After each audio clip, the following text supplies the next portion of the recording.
The Committee on Homeland Security Subcommittee on Emergency Management and Technology of the United States House of Representatives will come to order. Without objection, the subcommittee may recess at any point. The purpose of this hearing is to examine the impact of the open border policies that they have on emergency management services and how the unprecedented flood of migrants has strained public services and resources in cities, states, and counties across this nation. Without objection, the gentleman from New York, Mr. Garbarino, Mr. Molinaro, Mr. Lawler, and Mr. Langworthy, and the gentleman from California, Mr. Correa, and the gentleman from Florida, Mr. Moskowitz, are permitted to sit on the dais and ask questions to the witnesses. So ordered, I recognize myself for an opening statement. I want to begin by thanking our witnesses for testifying before the Emergency Management and Technology Subcommittee today. Today's hearing will focus on how the border crisis has impacted our national preparedness and emergency management. I look forward to hearing from each of you, and thank you for your dedication to keeping your communities and this country safe.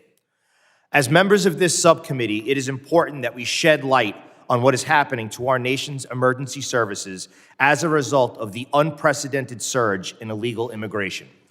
President Biden and Secretary Mayorkas' open border policy are having a direct impact on our first responders' ability to help their communities in their time of need and to prevent future emergencies. We have heard reports of how state, city, county, and other resources are being strained across this country. Basic services are being cut to offset the cost of housing illegal immigrants. In my home state of New York, even New York City Mayor Eric Adams has said that, quote, "This issue will destroy New York City." I am concerned that Americans' quality of life will never be able to recover from this crisis. I am concerned that law-abiding taxpayers will suffer and experience delayed services by first responders.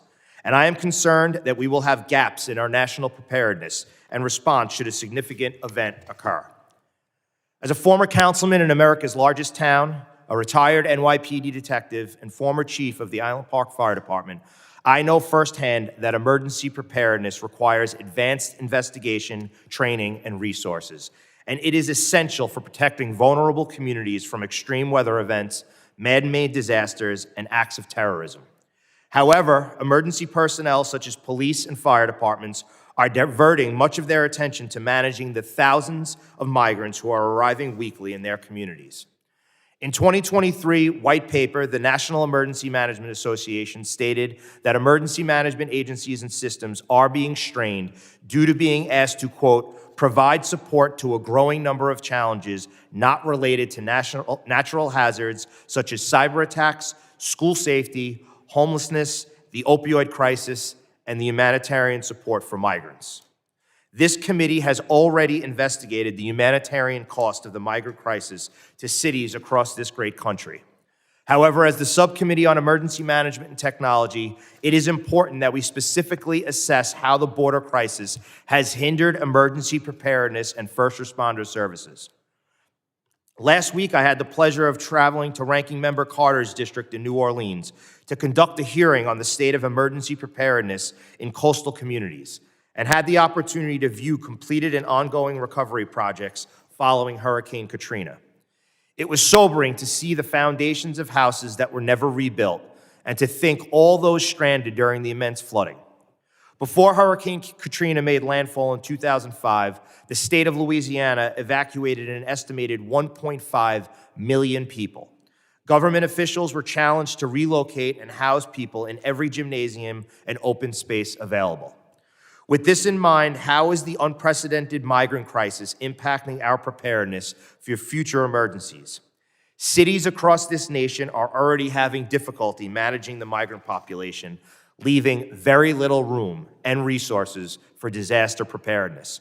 In Chicago, migrants have been housed in police stations and school gymnasiums. In California, a state with the largest homeless population in the United States of America, the Department of Homeland Security has released thousands of migrants into cities like San Diego. With limited shelters and housing options available, officials have struggled to meet the demand for housing migrants, moving them to airports, public buildings, and any space available. Across the country, emergency managers in every community are burdened and unable to meet the increased demand for their services, all while some cities have made concerning budget cuts to their police departments to offset the cost of housing migrants. In a time when carjackings are skyrocketing and fentanyl deaths are overwhelming, cities should not be cutting police departments' budgets or citywide services such as fire service for tax-paying Americans. It is understandable that migrants would seek safety and opportunity in the greatest country in the land. So many of our families started out with a relative who sought the American dream. However, the influx of migrants that we are seeing today is having unprecedented consequences on public safety and our emergency management. People come to the United States of America because they want safety and opportunity. However, the Biden administration's inability to secure the southwest border and discourage illegal immigration has encouraged millions of migrants to take advantage of city resources, which is negatively impacting local communities. As a result, first responders and emergency managers are strained, making our own communities less safe. We should all be concerned about its impact on the future of this great country. I look forward to discussing these challenges and hearing more about what Congress can do to support our brave first responders from every corner of this great nation. I now recognize the ranking member of the subcommittee for his opening statement. Good morning, Mr. Chairman, and thank you